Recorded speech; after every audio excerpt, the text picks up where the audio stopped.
Tá de férias? Hoje é meu primeiro dia de férias. Yeah! Por isso que tu tá assim, jururu. Não foi trabalhar. Que bosta.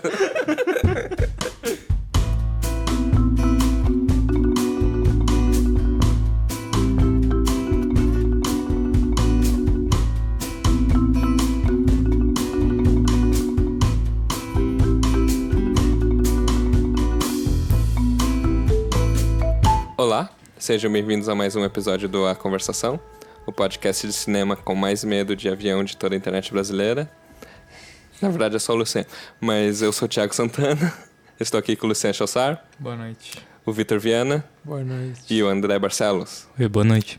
A gente vai falar hoje sobre o último filme do Clint Eastwood, um grande cineasta que a gente admira alguns, se não muitos filmes, com um filme mais recente dele chamado Sully. Tem um subtítulo em português, né? O Milagre... O Herói do Rio Hudson. O Herói do Rio Acho que Hudson. é um milagre. Acho que o Milagre é o título em português de Portugal. Acho que no Brasil é o Herói do Rio Hudson. Brasil, massa. O Brasil é mais massa. O Milagreiro. O filme é sobre um caso real que aconteceu em 2009, né? Desse piloto de avião que aves entraram nas turbinas dele, do avião, e ele pousou no Rio Fez Hudson. um pouso de emergência. Pouso de emergência. No Rio e Nova York. Logo após ter decolado do LaGuardia, aeroporto de Nova York. O filme começa após isso já ter acontecido e ele meio que lidando com a imprensa e com a sindicância a respeito do acidente. Seria meio que os advogados também da empresa para quem ele trabalhava, né? Que Sim. querem fazer de tudo para que apareça um erro humano, para que a empresa não seja, né, responsabilizada. A princípio ele só toma um pouco do depoimento dele, questiona algumas coisas. Ele tem esse embate um pouco com a imprensa. Você meio que se dá conta de que ele não quer ser muito estrelinha, assim, mas ele meio que consegue lidar disso de uma boa maneira. Tem a família dele em algum lugar, no interior, que a gente não sabe muito bem, mas ele se comunica muito mais só com a esposa. E no meio disso, tipo, acaba revelando alguns fatos sobre o acidente, de que talvez os dois motores não tinham sido destruídos, um dos motores estava funcionando e que ele tinha condições de voltar para algum dos vários aeroportos ao redor, tinha 3 pelo menos, que eles mencionam, e não precisava necessariamente ter pousado no Rio, tipo. E ele fazendo isso pôs em risco a vida dessas pessoas, não levando elas para o aeroporto. Nisso você vê, ele mostra um flashback de todo do evento, foca um pouco em alguns passageiros, foca bastante na ação dentro da cabine, nos fatos que eles fazem. Quando o negócio começa a cair ou cai, ele também traz à tona, tipo, as equipes de resgate, acompanha um pouco duas equipes, né, das barcas que estavam por perto e dos mergulhadores que vêm de helicóptero. Mas isso é meio que um flashback e você volta logo para o tempo real da ação.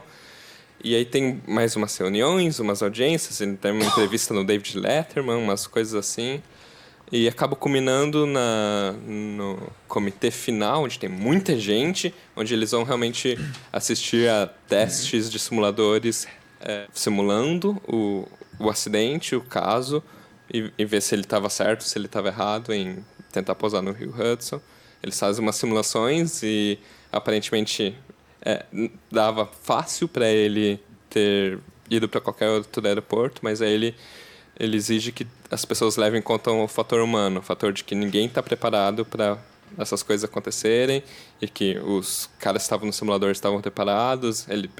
Eles acabam incluindo uns 30 segundos na situação de simulação, que acaba revelando que, tipo, ele fez a única escolha possível partindo simplesmente da experiência e do feeling dele no momento.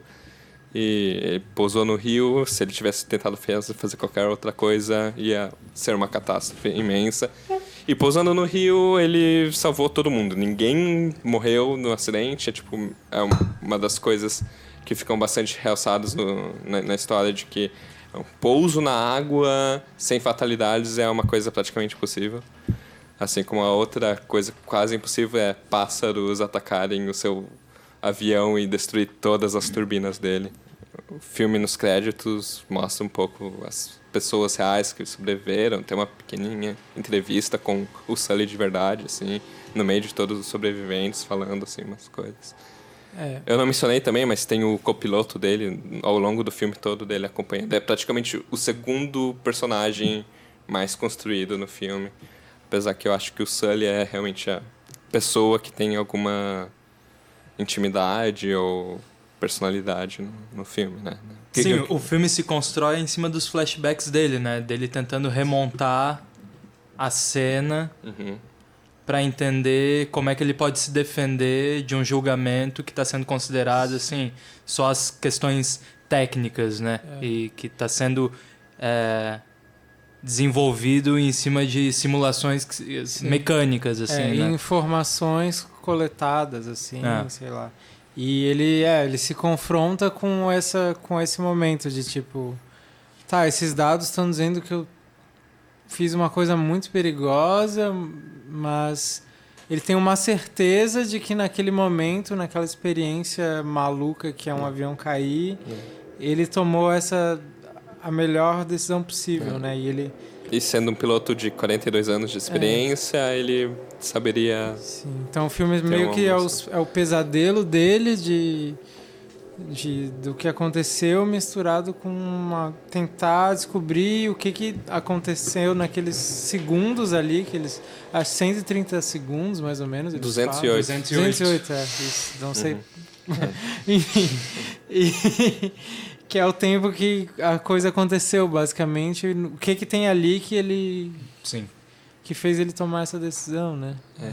E é engraçado você falar sobre pesadelo, porque meio que o filme começa com pesadelo nele, né? Dele imaginando se ele tivesse desviado pro LaGuardia e o avião batendo nos prédios de Nova York, assim. Aquela cidade cheia de prédios. Ele tem umas visões ou umas alucinações disso em outros momentos do filme. Ele vê aquela jornalista na TV falando que descobriram, que estão investigando ele, que talvez tipo, ele tenha feito algo errado. Que é uma coisa que na época isso foi descoberto depois. Na mídia ele era um herói, assim, fez a coisa mais linda. Ninguém estava pensando na época que isso... Acho que até talvez não fica muito claro no filme. Talvez passe a impressão de que o mundo estava questionando ele, mas não, era só realmente a sindicância ali da companhia aérea, dessas paradas. Ele era um cara foda, assim, herói. Nós temos um correspondente em... Verdade, eu tava quase esquecendo disso. Eu já tava esquecendo. A gente já falou bastante do filme e a gente tem o nosso querido amigo Marlon Krieger, ex-integrante integral do podcast, substituído pelo nosso caríssimo André, mas ele mandou uma mensagem pra gente e a gente vai ouvir ela agora. Boa noite a todos, olá. Sully do Clint Eastwood, ele me remete diretamente ao American Sniper, que é um filme que poderia se chamar Chris Kyle. Os primeiros preferem se remeter ao apelido do personagem principal. E eu fui olhar, o Chris Kyle executou 255 pessoas durante a guerra. E o Sullenberger salva 155, incluindo ele mesmo, no voo 549. Essas duas figuras históricas, heróicas, de façanhas tão distintas, oferecem uma possibilidade de refletir sobre a carreira do Clint, não só com os dois filmes em mente, mas, por exemplo, um filme como, esqueci o nome em português, Flags of Our Fathers, né, onde vários soldados americanos encontram-se de modo apressado, consagrados como heróis, um pouco contra a sua vontade às vezes, e eles têm que lidar com isso. Não só a imagem é difícil para esses heróis do Clint suportarem, mas especialmente o fardo que cai sobre eles após essa condecoração, digamos assim, né? Outra coisa que vale a pena dizer é que tem um filme recente do Robert Zemeckis chamado The Flight, sobre o piloto bêbado, esqueci o ator, mas que essa comparação nos eleva bastante o filme do Clint, né? Dá vários pontos pro filme do Clint. É um filme seco e econômico. Eu não sei exatamente porquê, eu vi ele ontem, então o filme ainda tá muito fresco e não consegui decantar ele dentro de mim, mas economia é a palavra, mesmo o Clint estando num sistema de grande produção aqui, me pareceu. A cena que eu mais gostei do filme, eu acho, é o CGI do Sully olhando para Nova York e vendo um avião cair, porque eu acho que, obviamente, o filme tem um subtexto do 11 de setembro e há uma menção ao 11 de setembro e na fala de um personagem lá, um burocrata, mas essa cena tem um quê, um pouco de cinema e evidencia um conflito moral, assim, e o estilo seco econômico do filme, ao meu ver, tem a ver com uma certa velocidade da narrativa, que a narrativa visual alcança sobre uma história que muitas vezes é documentada, parece, como os fatos do filme não são exatamente o assunto da narração. A gente sempre volta sobre as mesmas coisas, a coisa chega a ficar meio repetitiva. Então o filme tem que se criar em outras coisas, e é nesse conflito moral do personagem que é uma das forças. O pesadelo que abre o filme, os relatórios que aparecem na televisão a cada momento. O primeiro flashback do Sully, dele criança, dele de adolescente aprendendo a voar. O segundo do acidente dele no exército, parece, na aeronáutica, né? Os relatórios da comissão de inquérito, as simulações de voo. O filme tece narrativas que às vezes versam sobre a mesma grande narrativa, mas consegue fazer isso de modo plural e seco mesmo, de modo muito esquisito, assim. Acho que o que contribui um pouco é o isolamento emocional do personagem. Por exemplo, no começo do filme eu imaginei que se ele tivesse algum problema de estar se separando, coisa do tipo, e nada disso acontece, na verdade. 4 minutos, você vai ficar puto. É claro, American Sniper, tá escrito aqui. Os dois filmes têm uma cena idêntica, que é os dois personagens assistindo a TV desligada. Outras coisas importantes, a cena favorita que eu falei, que é aquela puta avião, né? A cena favorita que eu falei é aquela do Sully imaginando, vendo um avião cair, sonhando acordado. Os planos da mão do Sully, quando ele toma controle do avião e começa a pousar nele, são muito bonitos. Tem uns planos legais no filme, mas não sei, eu não preciso de um tempo para enxergar isso que eu não tive ainda. E é isso? Não tem tchau, não tem. Deu, né? Acabou o podcast. Mandou nenhum Feliz Ano Novo, porra, mano. Porra, mano. Feliz Natal, mano. Tá, eu acho que tem algumas coisas, assim, que são importantes, talvez a gente dar continuidade porque o Marlon falou, que é a economia do filme. A coisa que é a cena que ele mais gosta, que é do avião caindo, que seria a decisão errada que ele poderia ter tomado. Isso acontece 2 vezes, né? Logo no início do filme e depois quando ele vê de novo de uma janela no prédio. E, porra, e também a coisa desses dois personagens, de fato, essas duas façanhas dessas duas figuras históricas, assim. É louco o que o Marlon falou. Eu nunca vejo um filme por esse lado, mas eu acho massa o modo como ele comparar com assim. o Sniper Americano. De comparar com o Sniper Americano e de pensar que os filmes são baseados em... Sim, vamos por partes. Assim. Quando ele falou da economia do filme, eu concordo, mas me veio à tona uma coisa que eu não encaro como um problema, mas que eu vejo que poderia ser encarado, que é o fato de que ele mostra o flashback do acidente 2 vezes, na íntegra, assim. Tipo, é uma edição diferente, é uma montagem diferente, mas ele não tá explicitamente destacando coisas diferentes, assim. Ele omite umas coisas ali, omite umas coisas ali, mas não é nada muito explícito, assim. Você sente que tem coisas em jogo diferente naquele momento. Porque o primeiro momento é meio que a troco de nada, meio... No começo do filme. O primeiro momento é quando ele imagina que o avião vai cair, né? Não. Não é? Quando você vê todo o processo do acidente ali. Sim. Acho que é na sindicância lá, na reunião.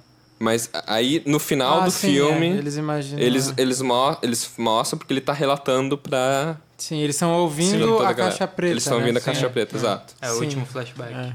E isso meio que, tipo...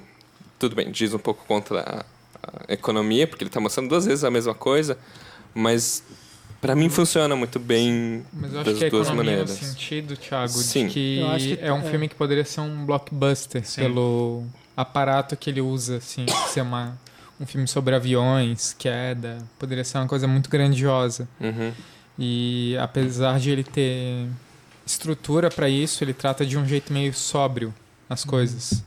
Então talvez economia e sobriedade tenham a ver nesse filme, assim, e justamente, da maneira como ele filma esse acontecimento. Assim, né? E justamente quando com esse exemplo que tu falou, das 2 cenas mostradas 2 vezes com pequenas diferenças, pra mim isso tem a ver com economia também, que é tu saber repotencializar um mesmo acontecimento, assim, de tu economizar esse evento, assim, de um jeito que tu mostra em por exemplo, o que está acontecendo com o cara da cabine com o controlador de voo, né? O cara da cabine ali. Em outro momento tu mostrar mais os passageiros ou os caras do resgate. No outro momento tu mostrar mais eles, assim, né? O piloto e que é um momento em que ele meio que se redime, assim, sim, né? Com ele mesmo e com os outros, né? Sim, eu não tô discordando de vocês, mas como eu falei, eu acho que você pode usar isso como um argumento meio falho, mas eu acho que ele, na verdade, funciona a favor de realmente ele conseguir ser simples, mas também ser impactante, assim, porque quando ele começou esse segundo flashback, eu pensei, pô, de novo isso. Mas não, vale a pena, assim. Sim. É meio... É um reforço legal, assim, nesse momento da história. Eu particularmente gostei muito de como essas 2 sequências são montadas separadamente, assim. Elas têm tensão pra mim, elas têm bastante tensão pra mim. E eu não sou uma pessoa que naturalmente tem medo de avião, assim. Ele falou dessa cena das mãos dele quando ele segura o negócio, isso não ficou muito marcado pra mim. É nesse segundo momento, principalmente, né? Que mostra de novo o momento que dá problema no avião.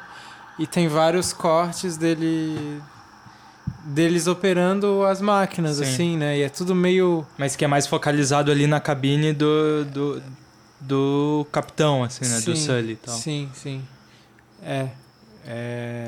Eu gosto também, não sei, eu acho massa porque é tudo meio intuitivo, assim, né? E tem muito a ver com a coisa do timing ali, que ele tá colocando, sim, como a questão humana, né, da coisa. Sim. Ao mesmo tempo, eu acho que nesses planos ele consegue condensar um pouco essa coisa de ser o fator humano e ao mesmo tempo o fator técnico, né? É bonito porque quando acaba o avião, assim, ele sai do piloto automático e ele que tem que, sim, manejar o avião, assim, né? Sim, em algum momento ele pede, né, pra entrar ele no automático. manche, eu acho. No manual, E aí acho que, sei lá, esse plano meio que junta essas coisas. O que me faz pensar também da primeira coisa que ele falou, o Marlon, sobre a comparação com o Sniper americano até, e que me fez pensar que um dos aspectos do filme é ele ser meio que o bom profissional, né? Ele tá várias vezes negando esse heroísmo e falando que não, eu só fiz o meu trabalho, né? Eu só, sim, fiz o que eu tive que fazer, assim. Eu apontaria uma diferença primordial entre os 2 heróis. A comparação é válida, mas eu tirando acho que... o fato de que um mata pessoas e outro salva. Tirando esse fato, que é óbvio, um tá na guerra e um tá no cotidiano. E um é uma pessoa do cotidiano, uma pessoa que tem que fazer a coisa que é rotineira, prevista, assim. E não é só ele. Todo mundo que salva as pessoas tá vivendo a sua vida de maneira meio rotineira, é só mais uma pessoa na cidade de Nova York e chega o evento extraordinário, e eles vão lá e eles são essa pessoa ínfima, mas eles vão lá e fazem a coisa e salvam a vida das pessoas.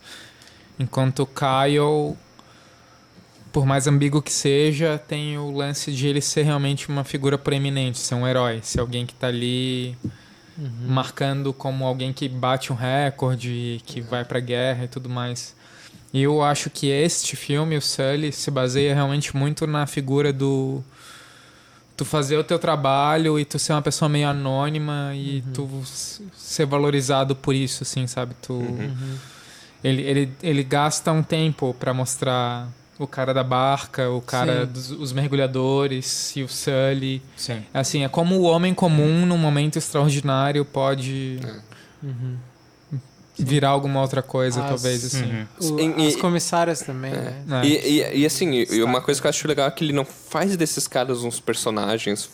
Assim, ele não mostra eles fora da vida, ele mostra só o Sully, assim. Mas eles são tanto o Sully quanto qualquer outra pessoa, assim. Tipo, e nisso, tipo, é interessante, porque você vê que realmente ele é um cara ordinário, assim. É um cara que só é competente. Não é nem especial, assim. Conversando com o Bruno logo depois da sessão, ele estava falando um pouco também de como o Clint meio que não se especializou exatamente, mas como ele tem essa coisa adquirida com o tempo de saber explorar os tipos também, os tipos físicos, assim, os atores como... E acho que nesse filme tem a ver também com ele não transformar essas pessoas em personagens exatamente, mas ele conseguir dizer muita coisa através dos poucos momentos que elas estão em cena, né? Acho que tem a ver também com a coisa de saber usar os tipos, mas com saber escolher os planos também, né? Assim, os momentos. Eu acho que tem um equilíbrio foda no filme, assim. Nem o personagem do Sully é muito explorado exatamente, assim, né? Tu não tem muito acesso a ele, assim, né? O filme, ele se ramifica, isso que o Marlon falou de ter uma pluralidade de momentos e de personagens e tal. Eu não sei, eu fico entre uma intimidade com o que tá acontecendo e uma distância com o que tá acontecendo. É um espetáculo e, ao mesmo tempo, tem uma emoção em jogo, assim. É uma coisa que, não sei, é da encenação, tem uma leveza na encenação, ao mesmo tempo tu tem um envolvimento com a coisa, assim. Eu não sei, esse filme é estranho pra mim. Eu acho que é difícil falar dele meio que por conta disso. Tu não sabe muito pra onde o diretor tá te levando, assim, né? O filme é uma coisa só, assim, que tu vê passando e tal. Sim, eu acho muito fluido, cara. Um exemplo disso, pra mim, é como a principal cena do filme, que eu acho que é o primeiro momento em que ele mostra o acidente ali,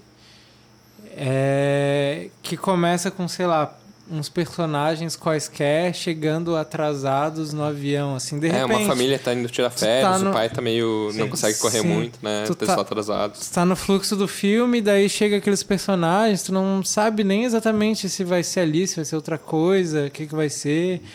Aí depois de um tempo tu começa a perceber que eles estão entrando no voo, mas tu também não sabe se ele vai contar tudo, ou se ele vai contar só um pedaço e vai guardar o negócio pro final. E daí quando tu vê, a coisa tá acontecendo assim, eu acho muito foda que ele tenta mostrar um pouco assim, essa coisa do momento ali, daquele acidente, né? De como...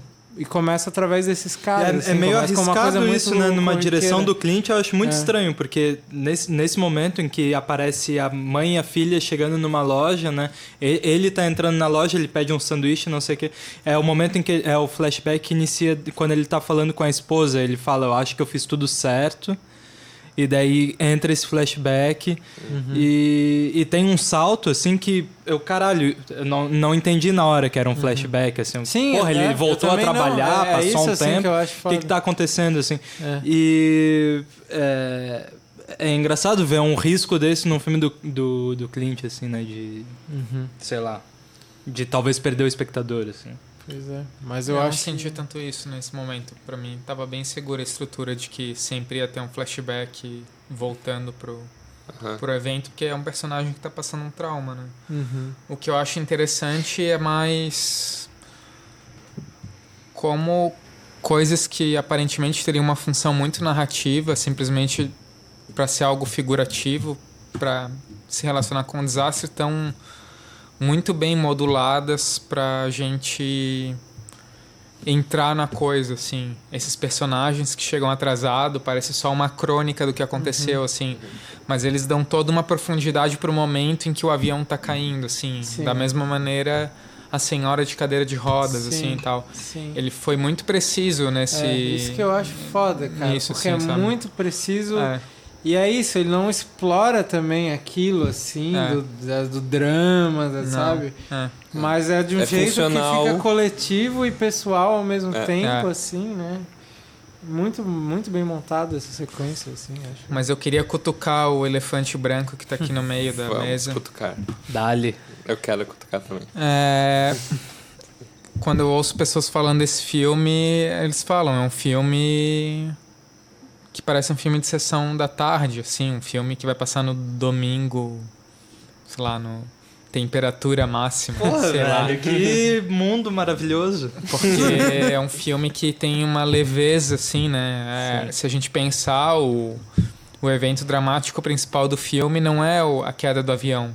É a audiência pública onde a vida profissional dele está em jogo. E isso se resolve de uma maneira talvez pouco dramática. É um evento que por si só não é tão dramático, né? Uma audiência pública em que tu vê simulações de voo. Que Não são tem- meio... São Uma câmera parada, assim, umas pessoas sem Umas emoção, repetindo. É muito Birds. Sim. Sim, eles ainda tentam imitar o que aconteceu, né? Eu acho massa. Sim. esse Tem uma contraste. coisa meio realmente sem emoção, meio carinha previsível de bigode, assim, um pouco o que é o personagem, acho.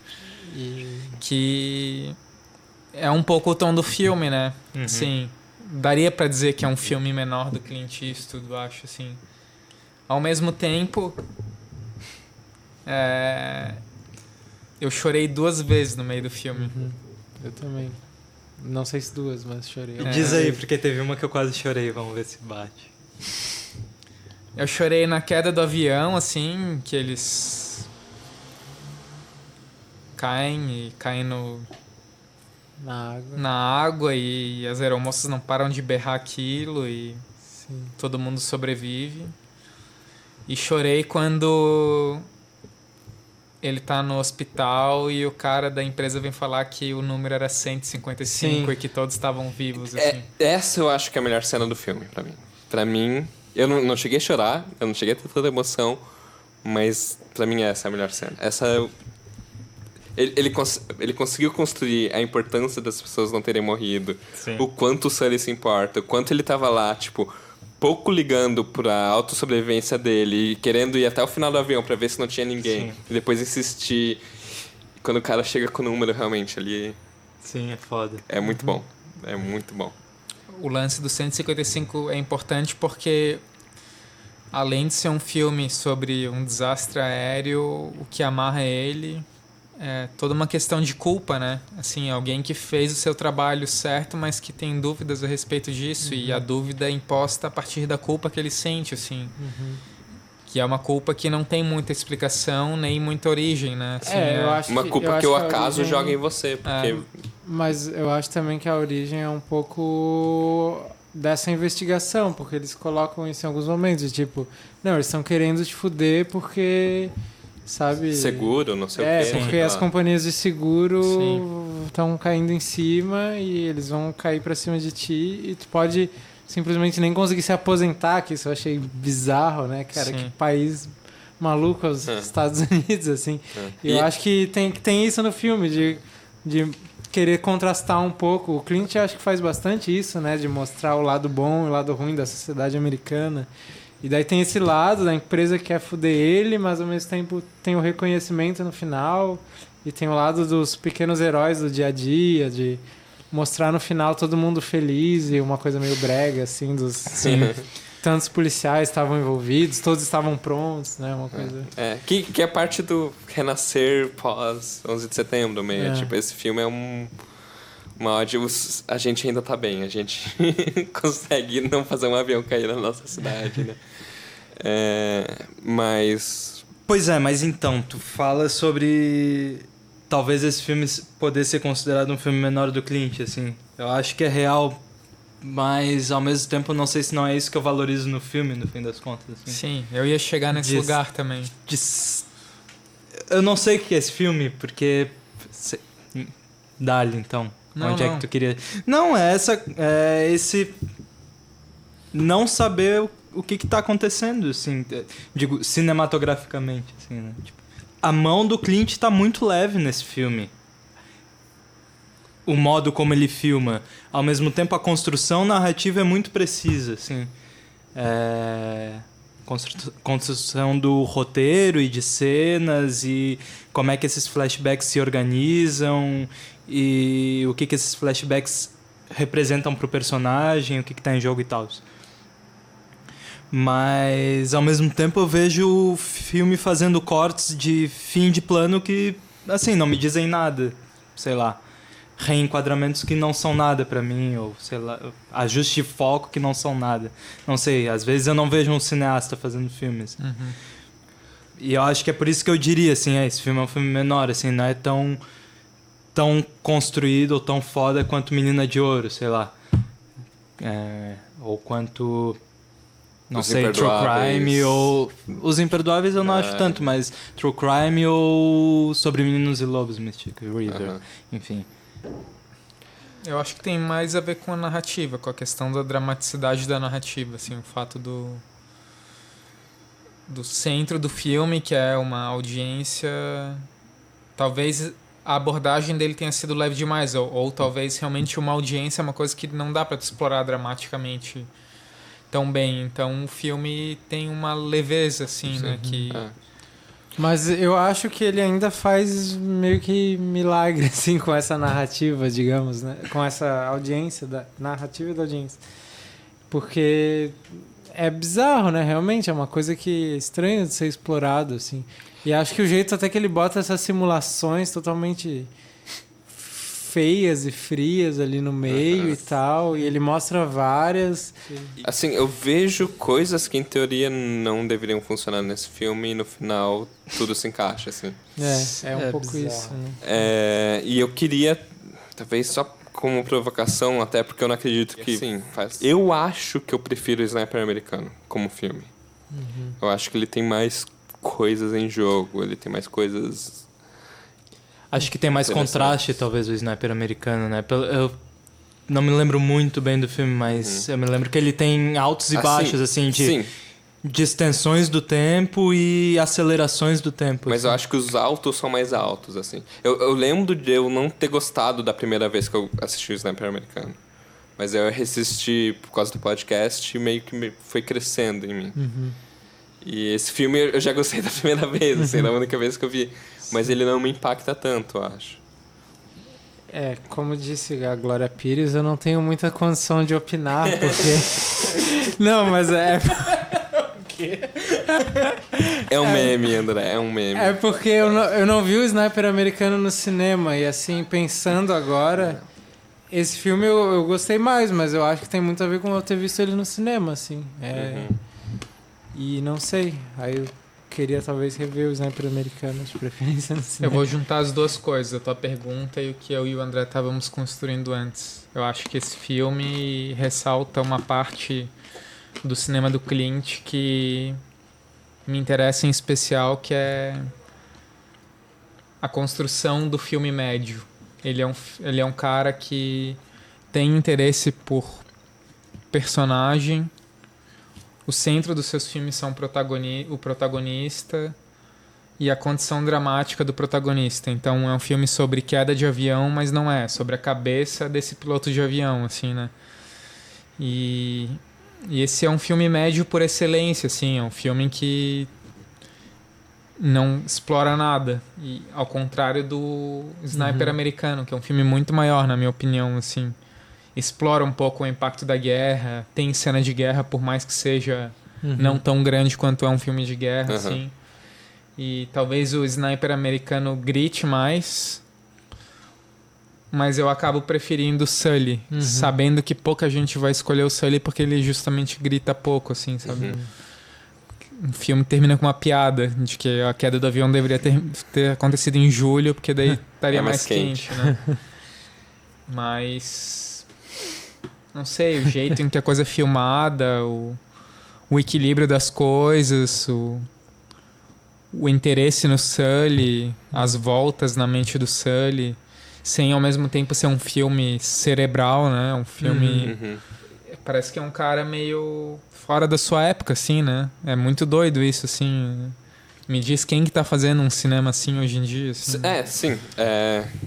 E o que eu poderia apontar, o que mais me distancia do Sully, talvez seja um pouco de defesa da guerra, assim, de você um pouco transparecer um pouquinho da política do Clint no filme. O Sniper, né?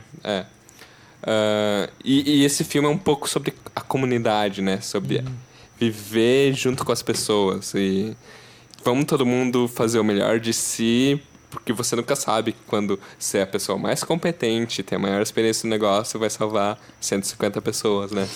Sim, essa é a parte que eu acho que... É um filme conformista que acredita na sociedade. E no ser humano. E no ser humano. Isso é massa do sniper americano, né? Até tava pensando quando o Luciano tava falando de... como ele mostra aquele personagem... sim. Valeu. Como ele mostra aquele personagem ferrado, assim, né? E, sim. Tipo, acabado e... o sniper americano é mais pessimista nesse sentido, claro. Então... E se tem uma defesa da guerra, tem todo... tem também um discurso o lado contra, né? da merda que ela merda causa, né? Esse filme é um pouco mais... então, isso... assim, o corporativismo é o inimigo e ninguém nunca vai questionar isso, parece, Sim. né? Tipo, parece que a gente tá todo mundo com uma bandeira branca, assim. Vamos ver um filme legal. Isso me incomoda um pouco no fim do filme, quando eu percebo que talvez o modo como o filme se constrói, que é dessas ramificações e de vários pontos de vista e tal, dos mergulhadores, os caras que resgatam as pessoas do helicóptero, enfim... De ter vários pontos de vista o filme. No fim, o Sully chegar e falar, não fui eu que fui o responsável, mas todo mundo e não sei o quê. Tá, isso é uma parte do filme que pode ser um discurso, assim, mas eu acho que o filme não é isso, no fim das contas. Eu acho que se... Enfim. Você tava falando do filme ser um filme menor, o Clint ser um cineasta que se interessa pelo personagem, pela condição dramática do personagem e tal. Eu acho bonito nesse filme como o filme e o modo de filmar se relaciona com o Tom Hanks, assim. Como se dá a construção do personagem, assim, o modo como o Tom Hanks é filmado. O filme não explora muito Tom Hanks, assim, tem vários cortes. Em muitas cenas tem que ter várias tomadas, vários planos de ângulos diferentes do ator para aquele personagem se formar, assim. Eu acho isso muito foda. Porque o Tom Hanks está muito bem nesse filme, eu acho, assim. E eu acho que isso é uma questão de como tu filma ele também, não é só uma coisa do ator, mas é a questão do ritmo que o filme constrói pro ator tá em cada momento no ponto ali, assim. E, enfim, isso me surpreendeu muito no filme, não sei. Tem a ver com a economia também. Com a economia. E, sim, eu acho que o momento em que talvez os momentos em que ele explore o Tom Hanks mais seja do tipo... quando logo após o acidente ele liga pra esposa e fala não, eu só queria dizer que eu tô bem, assim, e aí ninguém entende nada e ele fala aquilo, assim, ali tem uma coisa que precisa de um ator pra saber dizer aquilo, assim. Sim.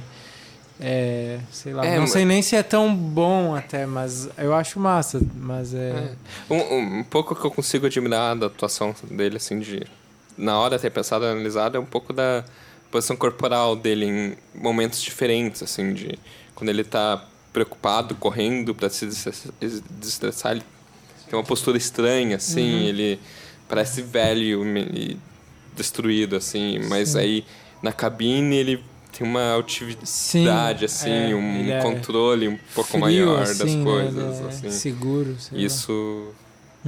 essa alternância, assim, isso é massa mesmo. É importante para o personagem. Eu nunca achei ele um ator ruim ou bom demais, ele funciona. Não, assim. mas vocês acham que nos filmes que ele faz com outros diretores ele aparece demais nos filmes, ou ele é um personagem que consegue ser um ator que consegue se fundir com o filme. Eu acho que ele consegue se fundir, eu acho que é meio por causa disso que ele faz sempre o everyday man, sabe? Tipo, ele nunca é uma pessoa excepcional, parece, nos filmes. Nem o Forrest Gump.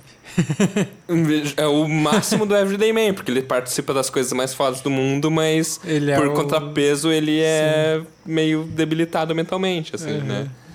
A pessoa com quem você consegue se relacionar fácil só de olhar pra ele.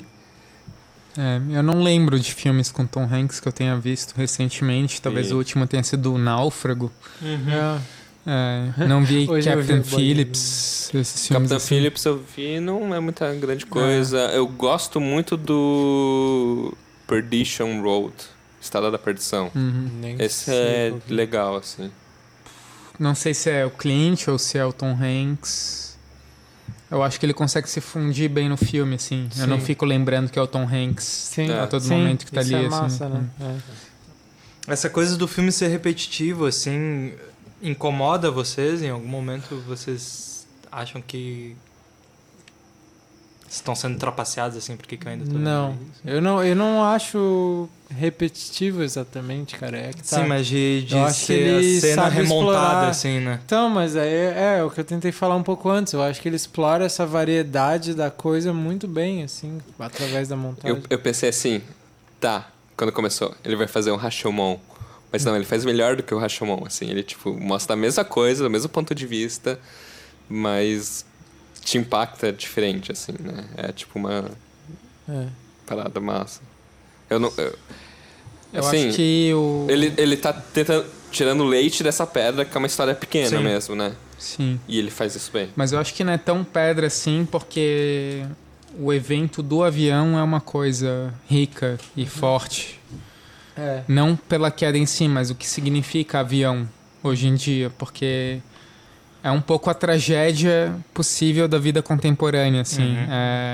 Inclusive, a gente não comentou uma coisa ainda, mas que eu acho interessante, né? Esse filme, ele ia ter sido lançado algumas semanas antes aqui, mas aí aconteceu o acidente com o avião da Chapecoense. E aí, cara, é muito foda mesmo esse filme pouco tempo depois, né? Mas sim. Muito foda ser cancelado, né? Ainda existe humanidade. Não, assim, mas tu entende. Depois que eu vi o filme, eu entendi por que foi cancelado, assim, cara. É tipo, nossa.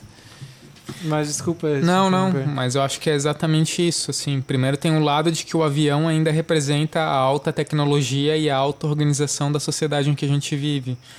Só que ao mesmo tempo é um momento onde a destruição máxima pode acontecer, né? É um momento de insegurança total, assim, quando tu volta toda vez pra esse evento, ele decolando, e tu vê que o quão trágico pode ser isso, em que o destino tá selado, assim, sabe?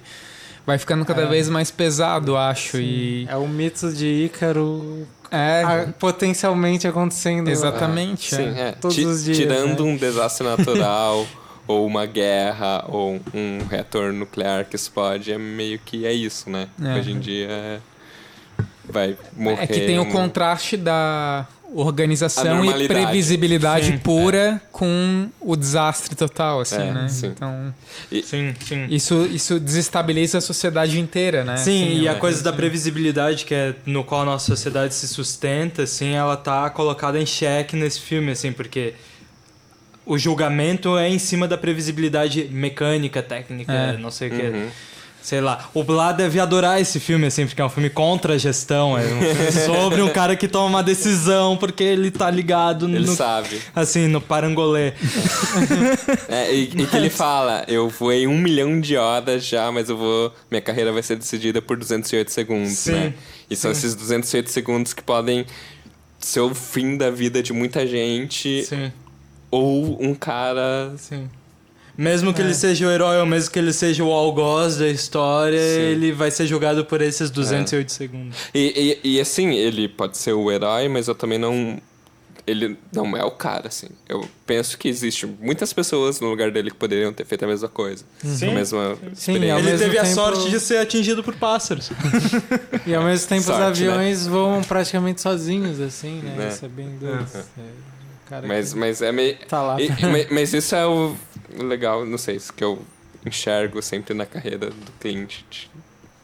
Uma pessoa no lugar certo, na hora certa, fazendo o que ela acredita ser certo, assim. Esse salto que o filme dá, né? Que o Marlon ressaltou no plano da mão segurando o manche, assim. Ali o filme tá se fazendo, assim, porque tá contando a história de alguém que sai do piloto automático e que tem que tomar a decisão, assim. É muito foda como começa o filme de ser esse sonho dele batendo e depois ele vê isso de novo dele batendo. Se ele tivesse tomado essa decisão, isso fica assombrando ele. Ao mesmo tempo em que ele está sendo o tempo todo contradito por todos os técnicos. Isso fica assombrando ele, mas ele tem a certeza de que ele fez o certo, assim. Ele vai até o final tentando remontar o negócio para dizer que ele Por fez isso o que certo. eu acho que não é a sindicância que coloca uma dúvida nele, assim, sabe? Ele fez a coisa certa, mas por algum motivo ele tem uma culpa que desestabiliza isso. Assim. Até porque acho que o pesadelo do começo do filme é antes dele ser questionado a respeito disso, né? Pode. Até, pela ordem, né? se for imaginar que é cronológico, sim. Né? Ele já tem um pouco... Porque ele tinha opções, né?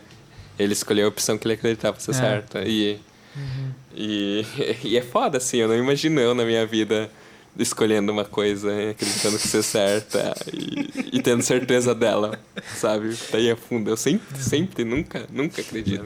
Eu acho massa que exista um filme assim ainda, cara. Assim, dá pra um pouco acreditar no cinema. Parece um filme feito nos anos 60, 70 no máximo, sei lá, sabe?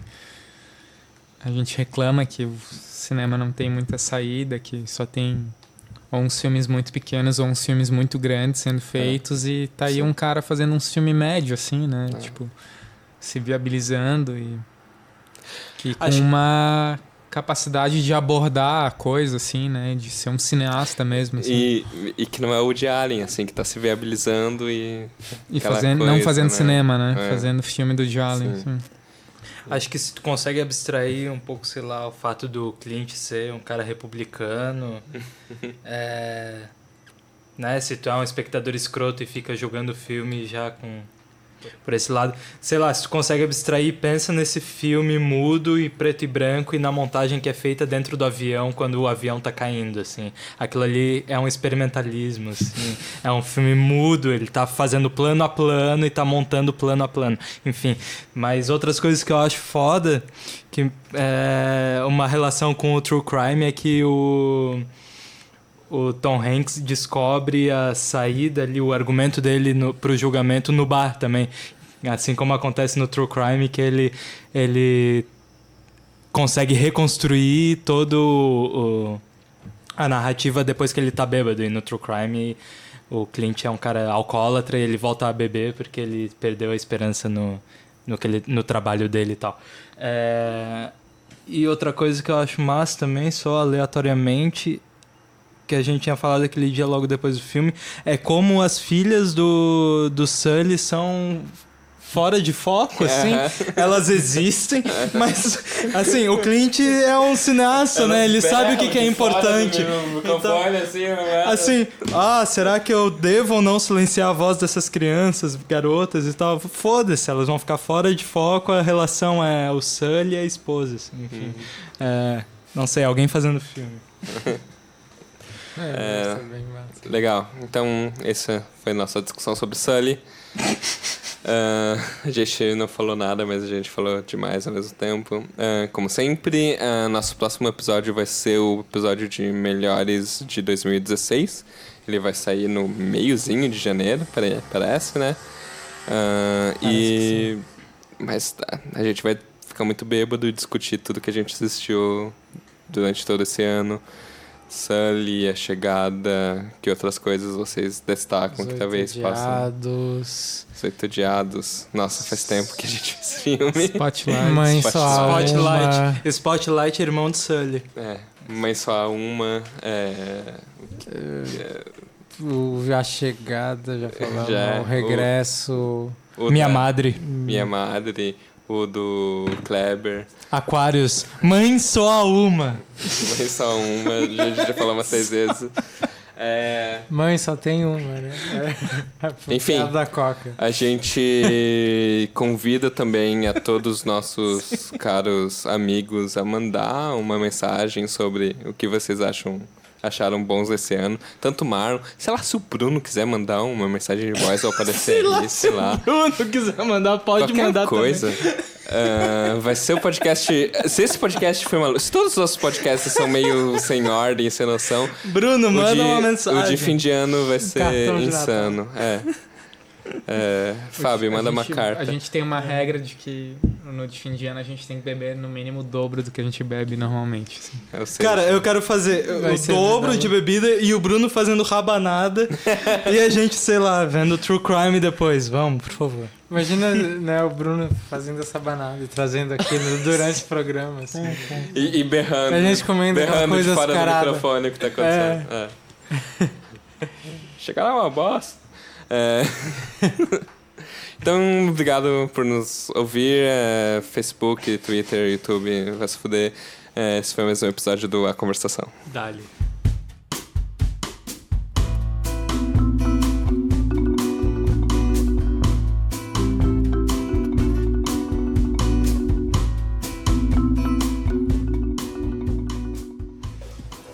Mas esse...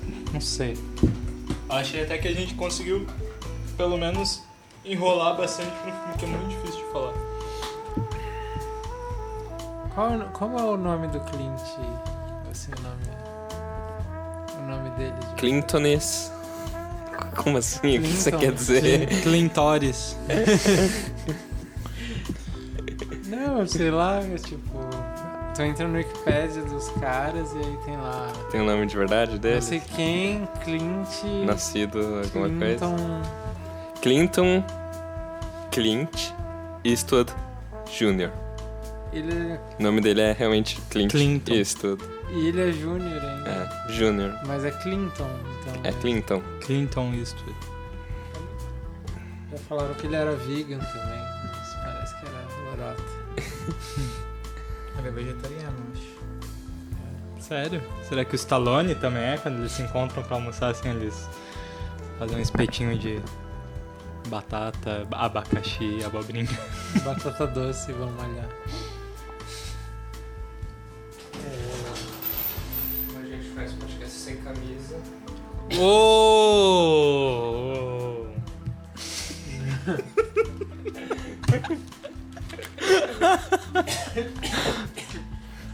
Pode fazer, André. Mas não tira o colar. Assim, Não, claro. Imagina, André, assim, falando de Clint Eastwood. Esse é o de Morrison. Cara, esse é demais. Eu achei muito gostoso, assim, achei maravilhoso, na verdade, sensacional. Cara, saquei em bebeda, puta que pariu, velho. Tomei uns golinhos e tô aqui falando bosta. Não que eu não fale corriqueiramente, mas... Muito louco, ontem de noite tava cantando a cigarra, assim, mas de noite, tipo, quase madrugada, caramba, Lúcio. Só eu como uma carninha, mas vai ser uma berinjela. Ó, Berinjela é bom, cara. Berinjela é bom pra caralho. Eu comi berinjela ontem também, tava muito boa. Tinha uns tomatinhos cereja, assim. Eu fiquei muito triste que a Fábio não veio.